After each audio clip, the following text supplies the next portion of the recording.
பகவான் ஸ்ரீ கிருஷ்ணச்சந்திரன் கோலோகத்திற்கு எழுந்தருளுதல். பகவான் ஸ்ரீ கிருஷ்ணன் துஷ்டர்களை அழித்து பூமி பாரத்தை குறைப்பதற்காகவே தனது தெய்வீக கோலோகத்திலிருந்து பூவுலகத்தில் அவதரித்திருந்தார். மகாபாரத போரில் துஷ்ட மன்னர்கள் அனைவரும் கொல்லப்பட்டு விட்டனர்.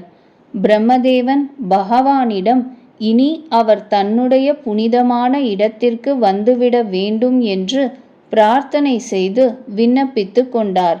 ஸ்ரீ கிருஷ்ணச்சந்திரன் யாதவர்கள் மிகுந்த வலிமை உடையவர் ஆகிவிட்டனர்.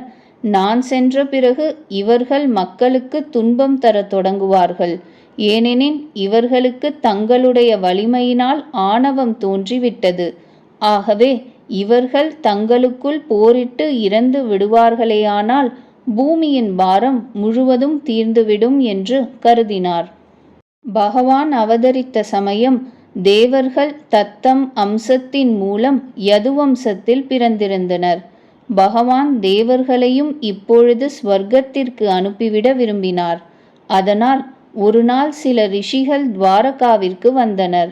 யதுகுலத்தை சார்ந்த சில சிறுவர்கள் ரிஷிகளை ஏளனம் செய்யவே பகவானின் விருப்பப்படி ரிஷிகள் யதுகுலம் அழிந்து போகுமாறு சாபமிட்டு விட்டனர்.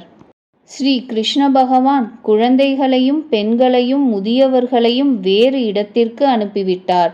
துவாரகாவின் பலசாலியான மக்களுடன் அவர் பிரபாச தீர்த்தத்திற்கு வந்தார். பிரபாசத்தில் மிகச்சிறிய விஷயத்திற்காக யதுகுல மக்களிடையே சண்டை சச்சரவு உண்டாகிவிட்டது. அந்த சச்சரவு தங்களுக்குள்ளேயே அவர்கள் போரிடும் அளவு பெரிதாக வளர்ந்துவிட்டது. யதுவம்சத்தினர் அனைவரும் தங்களுக்குள் ஒருவருக்கொருவர் போரிட்டு கொண்டு வெட்டி மடிந்தனர். யதுகுல வீரர்கள் தங்களுக்குள் போரிட்டு இறந்தபின் பலராமர் கடலின் கரையில் உட்கார்ந்து யோகத்தின் மூலம் தன் சரீரத்தை துறந்துவிட்டார். ஸ்ரீ கிருஷ்ணச்சந்திரன் ஓர் அரச மரத்தின் கீழ் சென்று அமர்ந்தார். அங்கு அவர் உத்தவருக்கும் மைத்ரேய முனிவருக்கும் ஞானோபதேசம் செய்தார். இதன் பிறகு பிரம்மதேவன், சிவபிரான் மற்றும் தேவர்கள் அனைவரும் ஸ்ரீ கிருஷ்ண பகவான் தன்னுடைய கோலோக தாமத்திற்கு எப்படி செல்கிறார் என்பதை பார்ப்பதற்காக வந்தனர். ஆனால் ஸ்ரீ கிருஷ்ண பகவான் கோலோகத்திற்கு செல்லும்போது தன்னுடைய ஸ்வரூபத்தை மின்னல் போல் மறைத்து கொண்டு விட்டார். அவர் தன் இருப்பிடத்திற்கு சென்றபோது தேவர் எவராலுமே அவரை காண இயலவில்லை.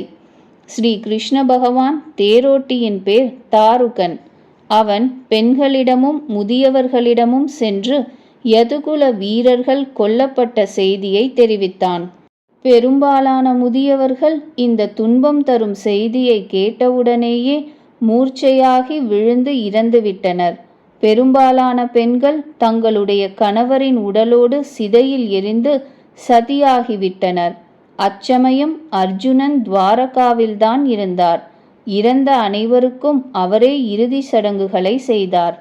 ஸ்ரீ கிருஷ்ணச்சந்திரனும் என்றைய தினம் தன் சொந்த இருப்பிடத்திற்கு சென்றாரோ அதற்கு 7ஆம் நாள் கடல் துவாரகாபுரியை மூழ்கடித்தது. அங்கு ஸ்ரீ கிருஷ்ணச்சந்திரனுடைய மாளிகை மட்டுமே மீதமிருந்தது. உயிர் பிழைத்த குழந்தைகளையும் பெண்களையும் அழைத்து கொண்டு அர்ஜுனன் ஹஸ்தினாபுரம் வந்தார். பின்னால் ஸ்ரீ கிருஷ்ணச்சந்திரனுடைய கொள்ளுப்பேரனும் அனிருத்தனின் புதல்வனுமான வஜ்ரநாபனை அவர் மதுராவிற்கு அரசனாக்கினார். ஸ்ரீ கிருஷ்ண பகவானே சாக்ஷாத் பரம புருஷனான பரமாத்மா. அவர் எங்கும் எப்பொழுதும் இருக்கிறார். யார் அவரை அன்போடு பூஜிக்கிறார்களோ அவருக்கு அவர் இப்பொழுதும் கூட தரிசனம் தருகிறார். ஸ்ரீ கிருஷ்ணனின் பெயரை கூறுவதாலும் அவருடைய கதையை படிப்பதாலும் கேட்பதாலும் மனிதர்களின் பாவங்கள் அனைத்தும் அழிந்து விடுகின்றன. அவர்களுக்கு இவ்வுலகத்திலும் பரலோகத்திலும் கூட சர்வ மங்களமே உண்டாகிறது.